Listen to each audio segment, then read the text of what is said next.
হাত ধরলি কেন আবার? তুই ধরছস। ছোট পর্দার দুই জনপ্রিয় মুখ জিয়াউল হক পলাশ এবং পারসা ইভানা। যদিও ব্যাচেলর পয়েন্ট ধারাবাহিকে কাবিলা ও ইভা নামেই বেশি পরিচিত তারা।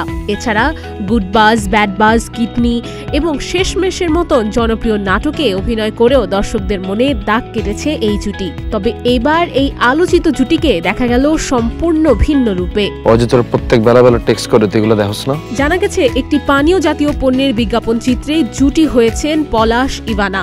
এরই মধ্যে এর দৃশ্য ধারণ সম্পন্ন হয়েছে। নির্মাতা জানিয়েছেন ডিসেম্বর মাসের শেষ সপ্তাহে বিজ্ঞাপনটি বিভিন্ন বেসরকারি টেলিভিশন চ্যানেল ও অনলাইন প্ল্যাটফর্মে প্রচারে আসবে। জানা গেছে আম্রপালির ইতিহাস নির্ভর গল্পকে ভিত্তি করেই বিজ্ঞাপনটি নির্মাণ করেছেন রাকেশ বসু। প্রেম, রাজনীতি ও রাজ্যসভা কেন্দ্রিক সেই সময়কে আধুনিক বিজ্ঞাপনে রূপ দিয়েছেন তিনি। নতুন বিজ্ঞাপনের কাজ নিয়ে পলাশ জানান, বেশ বড় আয়োজনে থিম বেস বিজ্ঞাপনটি শুটিং হয়েছে।